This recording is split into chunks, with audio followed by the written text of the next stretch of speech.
haven't seen me in a while, but I've been working out, trying to get in shape and get ready for this fitness assessment.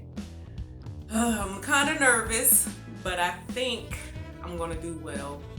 I have been still trying to keep myself motivated throughout it all, because sometimes I don't feel like exercising. Like, it's one day I just did not feel like getting up. I think he wanted to go to Aston School Park or something. I'm like, I don't feel like it, but I had to get up and go. And I enjoyed the workout while I was there. Even though it was cold out, I did enjoy it. You gotta stay focused. We have our first fitness assessment coming up, and we have to stay on track.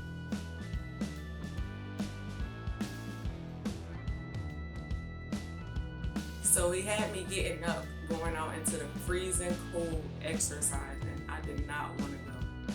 I was so tired. I'm like, please, can I just stay in? He like, no, get up, come on. Sometimes I doubt myself in trying to do some of these exercises. Instead of me trying it, I just automatically say, no, I can't do it.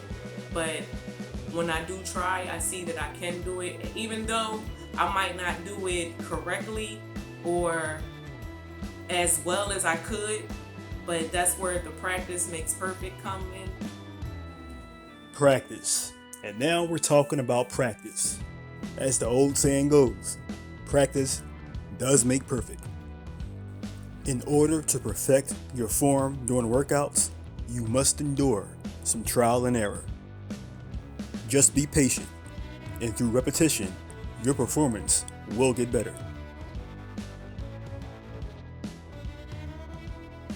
Can you imagine being heavy, trying to do exercises that you have to jump and you can't hold your balance because your knees and stuff are hurting, and you still trying? Like, it was a struggle. I'm not even gonna lie. Y'all gonna see the struggle is real when you get to watching this video. Trying to do jumps and squats and leaps and all of that. This is an old body now. Now, one of the worst things you can do is limit yourself because you think you're too old. Because what you're doing is you're putting a boundary on your abilities prematurely. This way of thinking can lead to tough roadblocks and hinder your growth. Man, it's cold out here. We're almost done. Do 2 more laps around the track.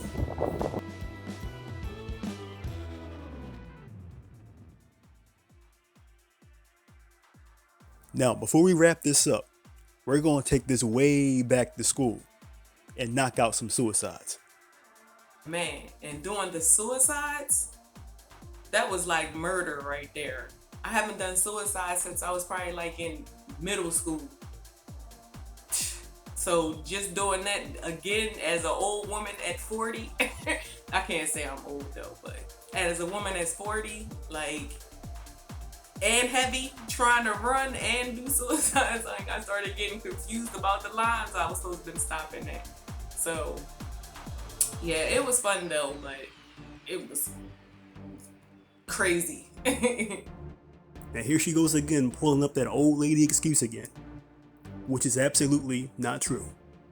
Your mentality going into a workout will manifest itself during your performance. So don't sabotage your goals by downplaying your potential. Now, with all that being said, let's head home and prepare for the real test. So now it's time for the actual fitness assessment. Now, the assessment itself will consist of push-ups, planks, and wall sits. With this assessment, we're not only going to track her performance levels, we're also going to track her body fat, her body weight, and her BMI. All of these stats pretty much paint a bigger picture of not only her performance, but her health in general. At the beginning of the assessment, we did a weigh-in, and these are the results. With this information, we're going to primarily focus on weight and body fat. Body fat percentage is important to know when evaluating your health. It tells you how much body weight is made up of fat. A high percentage puts you at risk for cardiovascular diseases and puts extra stress on your joints. The goal is to get ROC at a 25 to 31 percentage. That's enough of these stats and numbers. Let's get to the physical aspect of this assessment and begin with the push-up test. The goal of the push-up test is to go to failure. Once we do, we'll document the number and try to beat it during the next assessment.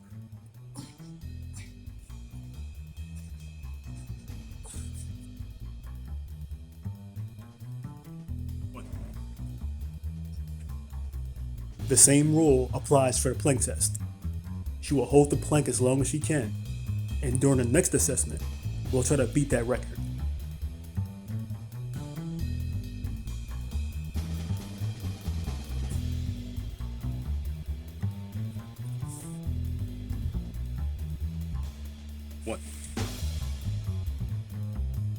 Last but not least is the wall sit. Just like the plank test, she'll hold the sit as long as she can, and we'll try to beat the record on the next assessment.